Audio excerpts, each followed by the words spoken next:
Every family has their rules. Don't leave a wet towel on the floor, no TV or video games until your homework's done. Normal things. In my family, we had all those, plus one more.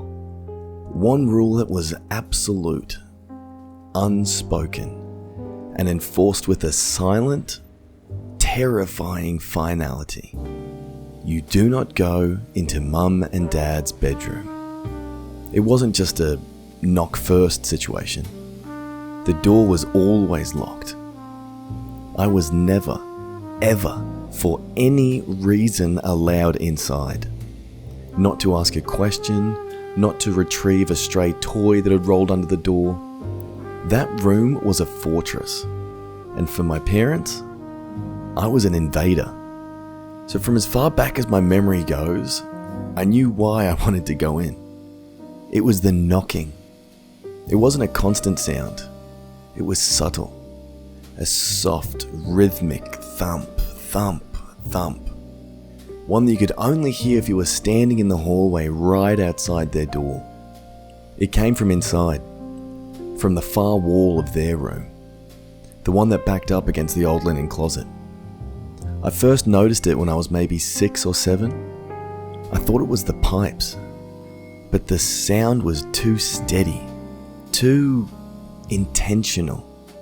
Now, the curiosity of every child is quite the powerful force. The few times I found the door unlocked by mistake, I'd sneak in, the thick carpet muffling my footsteps. The room was always dim, the heavy curtains drawn. It smelled of my mum's faint lavender perfume and of my dad's cedarwood aftershave. It was just a normal bedroom. A big bed, a dresser, a tall, imposing wooden wardrobe against the far wall. When I got close to that wardrobe, God, the sound was clearer. Thump, thump, thump. It was coming from behind it, from inside the wall. Now, I always got caught. It was like my mother had a sixth sense. I'd be in there for less than a minute and I'd hear her footsteps in the hall. The look on her face, I always remember it. It wasn't just anger. It was like a deep, a primal panic, a terror that made her features sharp and strange and kind of alien. The punishments were severe. No TV, no friends, grounded for weeks. My dad would handle the lectures. His voice a low, cold monotone that was far scarier than yelling. There are places in this house that are ours, and ours alone. You'll respect that, or you're going to find yourself respecting nothing at all.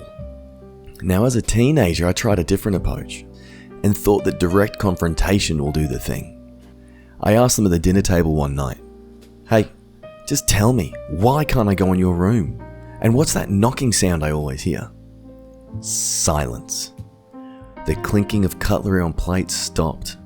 My dad slowly put his fork down and leveled a gaze at me that was as hard and cold as granite. My mum just stared at her plate, her knuckles white where she gripped her knife.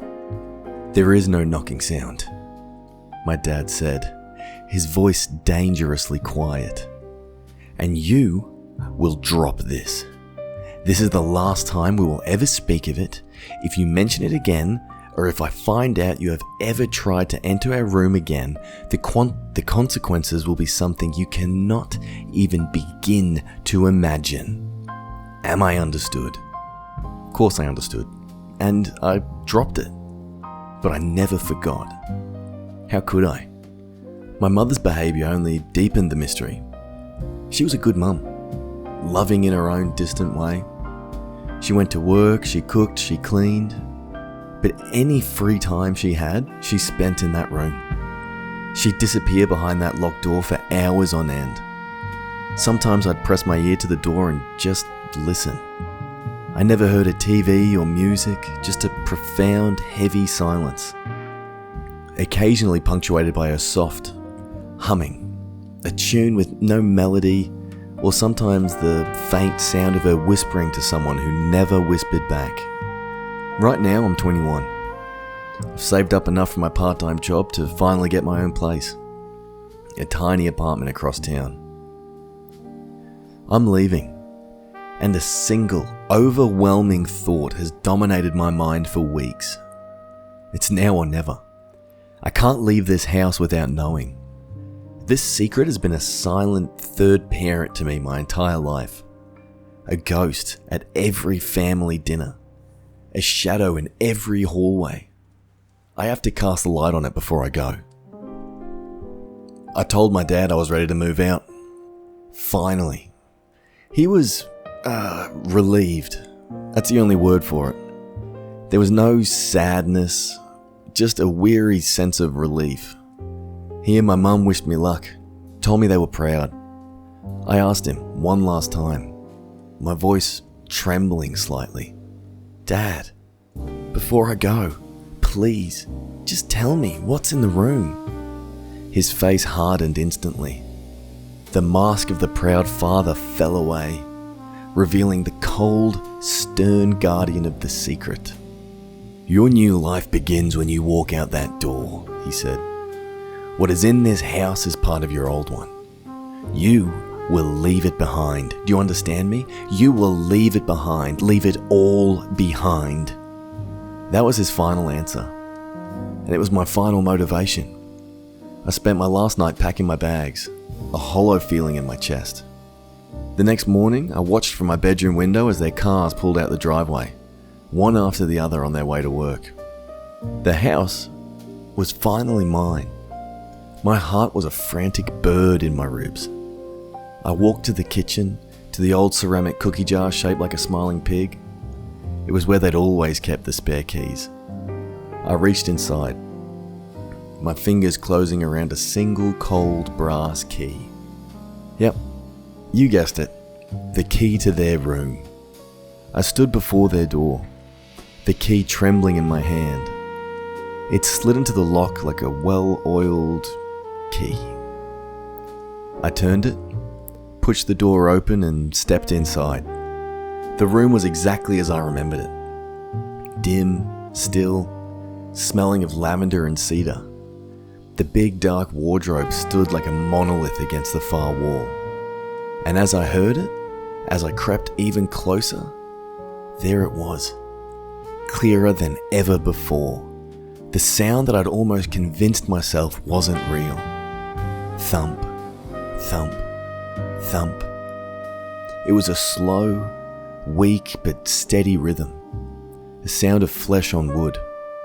I knelt down, pressing my ear against the cold plaster of the wall right beside the wardrobe. The sound was right there on the other side. My own breathing was loud in my ears, and I don't know why I did it.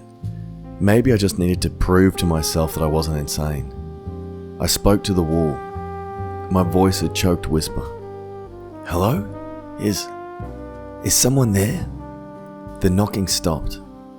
The silence that followed was so absolute it felt like a pressure against my eardrums. I waited. Nothing. I was about to stand up, to write it off as the house settling, when a sound came back through the wall.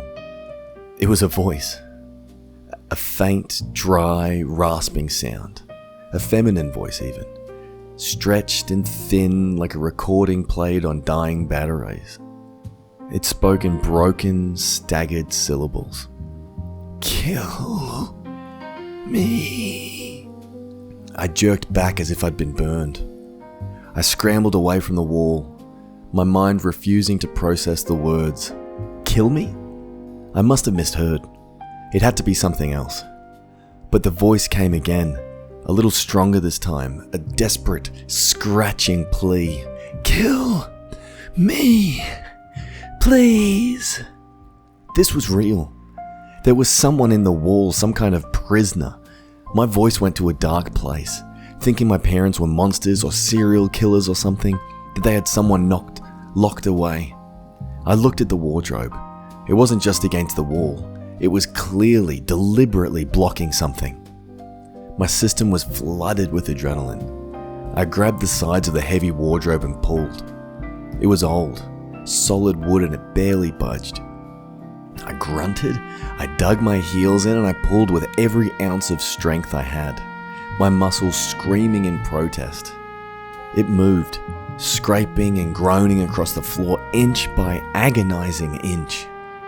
Behind it, where there should have been a plain wall, there was a door. It was a small, simple wooden door, painted the same color as the walls, designed to be invisible. It had a simple brass knob, but no keyhole. That means there was no lock. I could go in. My hand trembled as I reached for the knob. It was cold. I turned it, pulled, and the door swung open with a low, mournful creak, revealing a sliver of darkness beyond.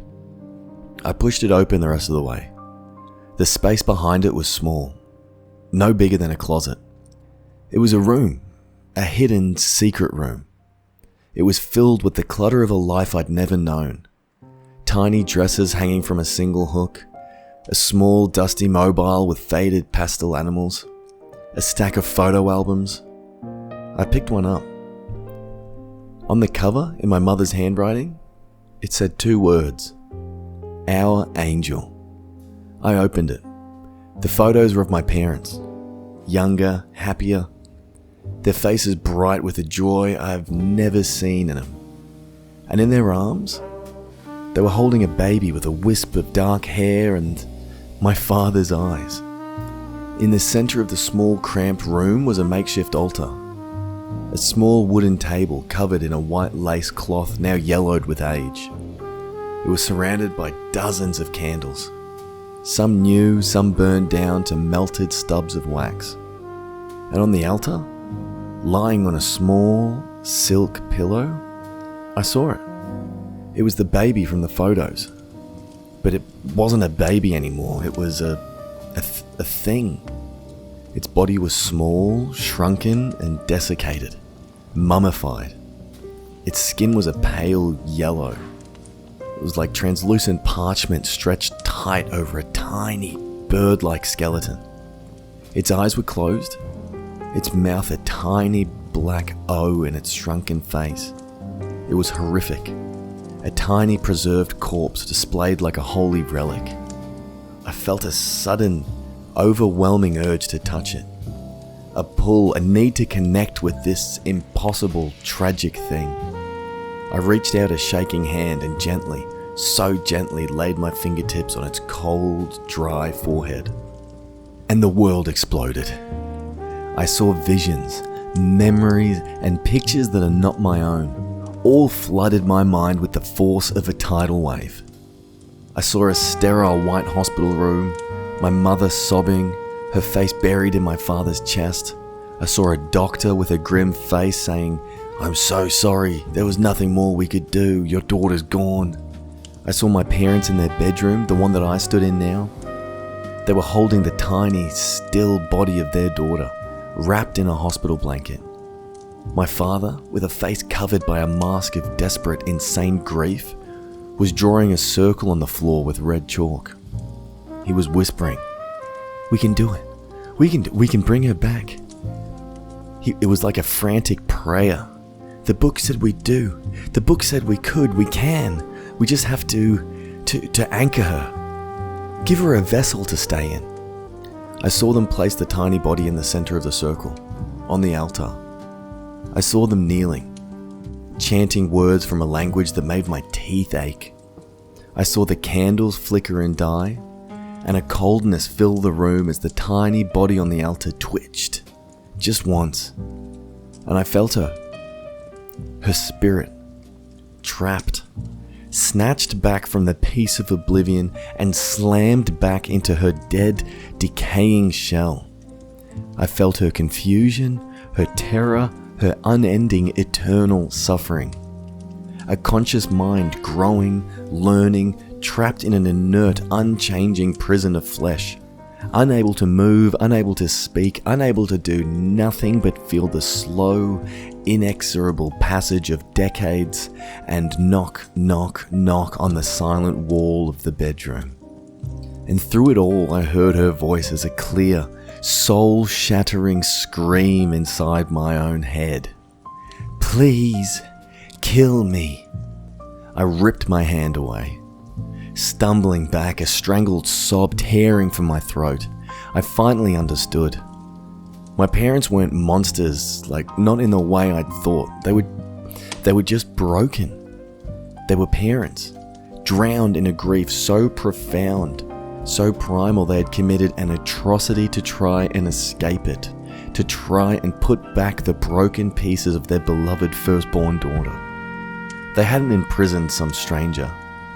They'd imprisoned their own daughter, my sister. I knew what I had to do. The only thing I could do, there was no other choice. I grabbed an old soft blanket from the foot of their bed, returned to the hidden room and carefully, reverently wrapped the tiny mummified body. It was as light as a bundle of dry leaves. I put it in my duffel bag, on top of my clothes. I took one last look at the sad, terrible little room and then I walked out. I didn't close the hidden door. I didn't move the wardrobe back. I wanted them to know. I left the key on the kitchen table. I walked out the front door and I never looked back. I never have. I never will. Now that drive was a blur. The visions didn't stop. I felt her gratitude, a wave of pure, beautiful relief, but it was tangled with the agony of her years-long imprisonment. I felt her pain, her loneliness, her terror, and I felt my parents' grief. A crushing, unending weight. I drove for hours non-stop until the city was a distant memory. Until I was on a lonely road surrounded by nothing but fields and rust. I found what I was looking for.